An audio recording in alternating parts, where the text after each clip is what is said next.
Hey everybody, this is Robbie with Robbie's Reptiles. Today is episode 2 of all the breeders in my collection. So, starting it off real hot, this is Noodle. And surprisingly, I've actually tried to sell her, but no one's catched her up. So, I decided that this year I will be pairing her to KK Slider. And he is a soft scale, maybe super, we're trying to test it out. Soft scale pink tangerine harlequin pinstripe from AC Reptiles directly. Really great head structure. All sorts of funky colors, and I love him. I think he's great. When he's fired down, his base color almost looks green. And he's going to be bringing in some of that cool pink tangerine color and that great head structure. This is Dreamcatcher, and she is, on the outside, she looks like a pretty standard lily white. A little bit of drip, decent amount of coverage and pattern. But her offspring have been some of the most impressive tricolors that I've ever seen. And that's why she's going to be sticking around. And I'm going to actually incorporate her into some incredible extreme harlequin and tricolor projects in the future. Here's an example of one of her offspring. Even though Dreamcatcher was actually paired to a visual phantom, this is one of the offspring that she made. It has incredible contrast and saturation. The head structure is all right. It can be improved upon in future pairings. Little dashed pinstriping, but there is a good broken segment in that dorsal. But like, look at this. That's just a phenomenal tricolor to come out of a lily. And from my experience, whenever I've done a lily white to another gecko, oftentimes any of the geckos that aren't a visual lily white are pretty lackluster. And she is proving to be the opposite of that. So this is from a really good friend of mine, Crested Works, and she makes some of the best Crested Geckos in the game. I love doing business with her. And this is one of the males that her and I actually traded for.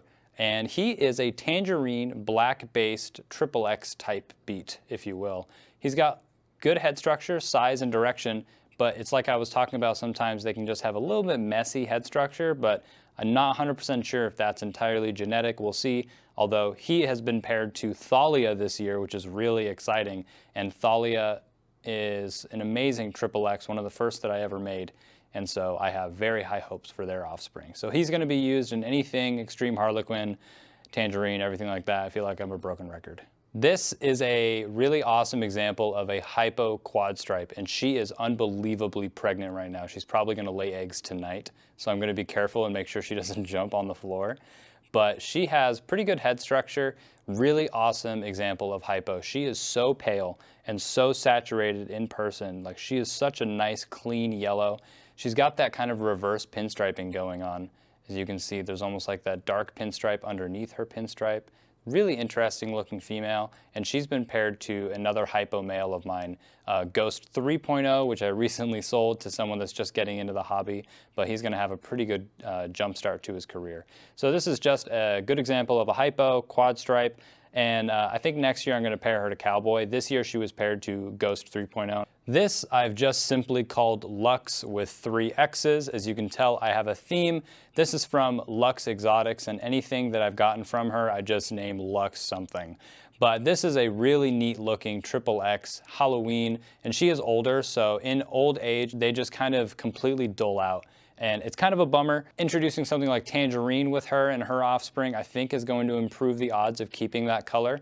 And her structure is all right, but she, when she was younger, had a much brighter color, a much blacker base color. So I've got pretty high hopes for what she'll be producing this year and with all the years to come. And of course, as you can tell, I have a type. She's going to be fitting into my XXX stuff. This is a lavender that I got from Surreal Exotics, I believe is her name. She has already been paired for the season, and she already laid only 1 egg. She's going to probably cool, and I'm not going to pair her until next spring, where she will be either pairing to something that's from Cold Fusion lines, or she'll be pairing to Sigma Chad to make some more lavenders with white pattern, XXXs and stuff like that. But yeah, she's really valuable just because she does lack that pinstriping, which is vital to making really nice extreme harlequins. So that's why I got her. She's just a great lavender / Hypo representative of what I'm trying to achieve. This is a female that I picked up locally here from ATX Geckos. He had originally got her from Pangea, and this is a lavender XXX Crested Gecko. And she's got really good head structure, really awesome pattern. A little bit of dashed pinstriping in her, I believe, just because there are some raised scales, but can't confirm that 100%. But she is, of course, going to be used in more XXX stuff and everything like that that I'm doing. I decided with her that I was going to do a little bit of a risk and gamble a little bit, and I paired her to KK Slider, which is a full pinstripe harlequin. but he's that pink tangerine and the soft scale. I'm hoping that the pink tangerine and her hypo will work in very complementary ways to hopefully start making some of the first introductions of not only soft scale, but pink tangerine into my XXX projects. So this has to be one of my favorite Crested Geckos, especially favorite XXX Crested Geckos. This is Chadette. She's originally from Guy's Geckos, or Guy's Geckos. I've heard a lot of different ways of pronouncing it.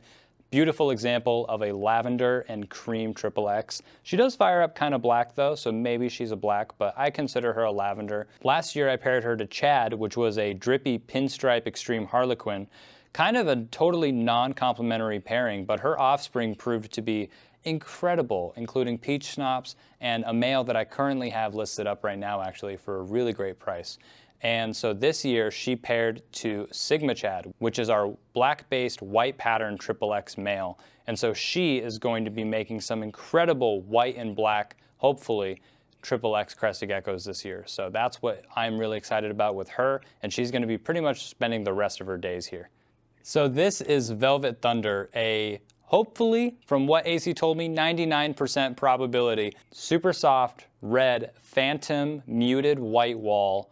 And I had no idea what on earth that muted white wall meant until his offspring have hatched this year, where I mistakenly thought that I had accidentally paired him to a lily, but in fact, just him pairing to a red porthole created a bunch of babies that look exactly like phantom red lily whites. They are soft scale, really high quality portholes actually. So that is why he is here, because I've always thought that it'd be a great idea to just make super soft patternless geckos.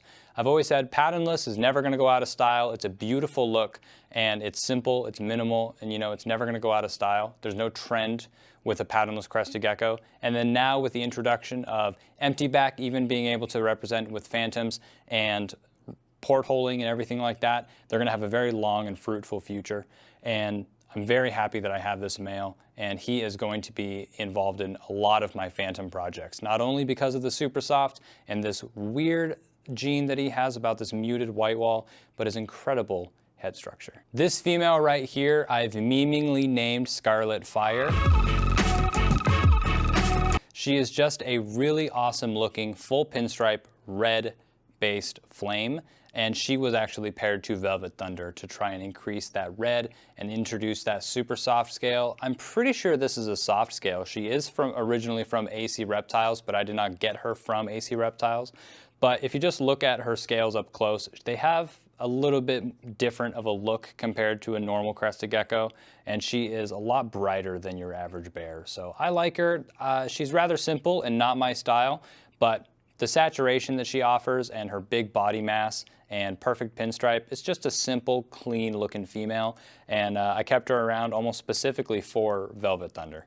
Well, that's going to do it for episode 2 of every single one of my Crested Gecko breeders. Tune in to the next episode where we go over another arbitrary amount of my Crested Gecko breeders until I finally painstakingly show you every single one of my geckos that I am breeding in my collection.